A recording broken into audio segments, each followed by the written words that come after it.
Oke, halo guys. Kali ini uh, aku bakal ngomongin buku judulnya Dunia Sophie. And for me, aku lebih bisa terkoneksi sama bab bagian Hellenisme, bagiannya Plato. Dan aku mau ngomong itu semua. Dan aku mau menjelaskan sebagaimana saya mengerti dan saya bisa menjelaskan soal semua itu kalian. Semoga kalian mengerti ya. Okay, so Hellenisme itu muncul like 400 to 50 before Jesus. So it's like a long time ago di Yunani.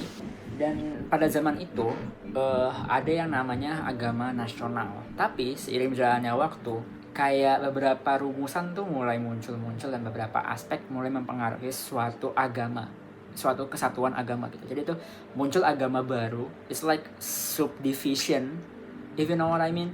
It's like ada kayak substansinya gitu menurun, tapi di saat yang bersamaan ada juga yang kayak agama itu tuh tetap berjalan tapi dengan rumusan-rumusan baru karena seiring berjalannya waktu gitu. Dulu juga di Yunani, di Romawi, di Babilonia, Syria dan Persia, di situ tuh kotanya tuh sangat lively gitu, dan orang-orang di dalamnya itu kan tidak terbuka dengan negara lain kan, dengan dunia luar gitu. Karena adanya eksistensi perbatasan ini dari dunia luar, itu kan mereka juga jadi lebih merasa lebih merasa dekat gitu dengan kota mereka, dengan agama mereka, dengan dengan wilayah yang mereka hidup selama ini.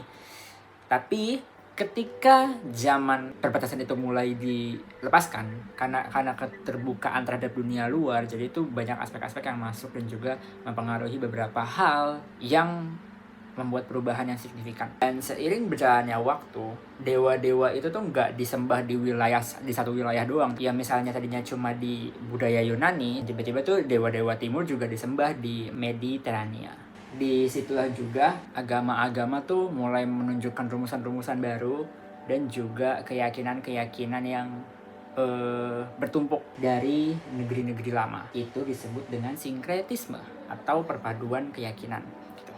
6-7. Orang-orang yang tadinya udah merasakan keterikatan dengan kota-kota mereka, dengan agama-agama mereka, dengan adanya hal ini mereka itu jadi agak-agak pesimis dan mulai ragu, tidak yakin gitu dengan agama-agama yang mereka pegang. Pokoknya zaman Yunani kuno akhir tuh diselimuti dengan ketidakyakinan terhadap agama dan adanya kelarutan, dan juga ada sebutan dunia udah tua. Sekarang adanya eksistensi kaum sinis. Kaum sinis itu apa? Kaum sinis itu intinya mereka tidak mencari materi, mereka tidak mencari kekuasaan politik, mereka juga tidak mencari kesehatan yang baik. Menurut mereka tuh kebahagiaan sejati tuh tidak dikejar dari bagian-bagian yang lahiriah. Juga kaum sinis itu juga disebut, kalau nggak salah disebut sebagai Diogenes. Kalau sebagai contoh ya, ini tuh misalnya kayak kakak gue tuh hidup sebagai orang yang cukup bermateri gitu, yang cukup kaya, dan kehidupannya cukup mewah. Nah, sedangkan gue cuma hidup di kosan seperti ini.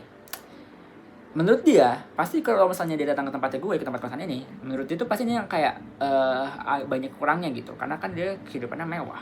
Sedangkan gue tuh biasa dengan ini dan gue bahagia dengan semua ini. So what? Ya gue bahagia gitu gue bahagia aja gitu dengan apa yang gue tinggal, ya gue tidak merasa gue butuh sesuatu yang lebih. Itulah kaum sinis sebagai contoh ya. Terus adanya kaum stoik. Apa itu kaum stoik? Kaum stoik itu tuh mereka nggak percaya akan Tuhan, tapi mereka percaya akan universe, bahwa semua ini tuh dilakukan oleh semesta. Our destiny, our future, itu semuanya tuh berputar karena alam. Karena emang dasarnya tuh dunia aja, dasarnya tuh alam aja yang melakukan itu semua ke kita gitu. Kayak misalnya, kalau misalnya lo ketemu sama orang, misalnya kan kalau misalnya kita punya agama yang tetap gitu ya, kita kan berdoanya kayak Tuhan Yesus, terus atau enggak kayak ya Allah gitu. Nah itu enggak, mereka tuh ngomongnya kayak semesta tolong berikanlah gitu, semesta tolong lancarkanlah gitu. Kayak they're using semesta because they believe semua ini tuh dijalanin sama alam gitu, bukan satu kesatuan entiti atau Tuhan. Ini tuh semua dijalanin sama alam karena emang dunia aja berjalan seperti itu gitu. Lalu ada kaum Epikurean. Apa Epikurean ini? Simply mereka itu adalah orang-orang yang mendasarkan efek samping. Itu sebenarnya kaum yang paling mikir sih kalau menurutku ya. Kaum yang memikirkan jangka panjang, kaum yang berpikir keras menurutku loh ya. Karena mereka itu tuh selalu nge-put kayak if you want to be happy with these choices, apakah sewaktu-waktu pilihanmu yang ini tuh akan berdampak buruk gitu. Sebenarnya juga bukan permasalahan baik dan buruk kayak ke depannya, tapi itu ada juga yang mendambakan kualitas kehidupanmu. Misalnya kayak gue punya uang segini, menurut lo mendingan gue beli parfum apa mendingan gue beli handphone gitu. Ya kalau lo beli parfum, lo itu kan hanya akan mendapatkan satu materi, yaitu wangi. Lo akan wangi setiap waktu, lo akan wangi ketika lo kemana-mana. Tapi kalau HP itu kan bakal membantu banyak gitu, kayak itu kan juga akan membantu banyak. Jadi kayak lo bisa mengenang memori dengan memfoto, lo juga bisa berkomunikasi dengan orang-orang, nggak cuma sekadar wangi. Kalau lo memilih handphone, udah tuh karena itu tuh kayak sebuah kualitas yang kamu cari, apa yang kamu bisa lakukan saat ini gitu. Aku bisa ini, aku bisa itu.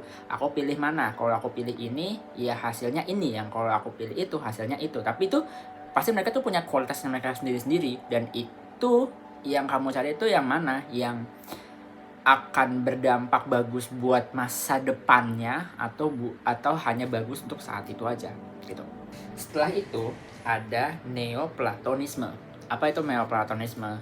Itu sekiranya kayak kamu melihat sebuah agama, sebuah kejauhan kamu di sini tuh tertuliskan kalau itu tuh seberapa jauh aja lo terhadap agama tersebut gitu. Kenapa demikian? Contohnya aja, ini tuh kayak sebuah dua sisi gitu, dua sisi atas gitu. Kayak atas ini adalah cahaya, sedangkan bawah ini adalah abyss gitu, kayak kegelapan yang hakiki. Kalau kamu crawling ke atas untuk menemukan cahaya, you can find the light, you can find the God you actually seeking. Ini tuh bisa dibilang tuh kayak tobat. Kalau kamu mencari cahaya itu ke atas, you can actually seek the goodness. Lo akan menemukan cahaya itu kalau kamu mencarinya. Itu sama, itu menurutku ya, kalau di balik kata-kata ini tuh kayak tobat. Kalau misalnya kamu melakukan hal buruk gitu, you will be in this abyss. But kalau kamu mau memperbaiki diri kamu, you can actually seek the light. Kamu bisa ke atas gitu, kamu bisa cari cahayanya. Itu misalnya kayak contohnya aja, ada satu bola lampu gitu kan. Dunia ini kosong, this is a void. Dunia ini void gitu. Kalau kamu berdiri di depan bola lampu itu, kamu tuh merasa kayak, oke, hidup gue tersinari nih gitu. Tapi kalau kamu berjalan jauh, ya tentu saja kamu akan semakin tidak melihat cahaya itu, akan menjadi sebuah titik aja. Sampai akhirnya kalau kamu semakin jauh, you getting further away, it actually vanish, nggak ada cahaya sama sekali gitu. Tapi kalau misalnya kamu mau mencari cahaya itu lagi, cahaya itu tetap ada. It's only vanish because you going away, not because it disappear just like that.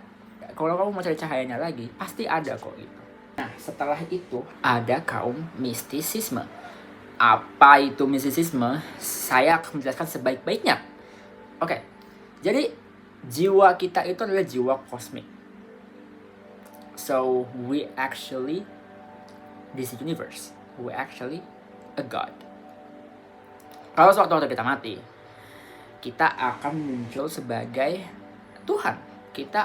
Arwah kita tuh akan pergi ke semesta dan menjadi semesta itu sendiri. Menjadi this world, this universe. Yang dimana kalau kita balik lagi ke sebelumnya, dimana semesta adalah ruler of this world, ya kita jadi Tuhan kita sendiri gitu. Ini tuh andaikan kayak satu tetes air menyatu dengan samudra. You will be the whole. You will be the biggest, the greatest, the hugest thing in this world. Itu semesta. Tapi di saat yang bersamaan, aku juga sempat agak mikir karena kayak ini pertanyaan lagi sih dari aku. Karena kayak kalau semua orang di muka bumi ini mati, kita bakal jadi satu Tuhan gitu. Terus kalau misalnya semua orang di muka bumi ini mati, what are we ruling? Terus kita ngapain gitu? Karena kan semuanya udah nggak ada, semuanya udah jadi Tuhan. So what? So what then? Itulah semuanya, itulah kaum-kaum yang ada di Helenisme, yang ada selama zaman Yunani, dan they still exist sampai sekarang karena ada 8 billion people in this world. So pasti sebagian besar pasti ada gitu kaum-kaumnya, dan ya gue bisa bilang kayak gue ada salah satu ini itu gue banget gitu ya. So ya, itu adalah kaum-kaum yang saya sudah jelaskan, dan semoga kalian mengerti dan juga bisa memahami dengan benar apa yang saya omongin dari tadi, karena ini tuh kayak aku sesimpel mungkin gue jelaskan setitik mungkin. Sebenarnya tuh ini tuh bisa dijelasin lebih banyak lagi, cuma kayak akan sangat luas dan akan sangat lama, dan saya tidak mau take times gitu. Saya tidak mau menghabiskan waktu kalian. Jadi seperti itu. Terima kasih telah menonton. Sampai jumpa.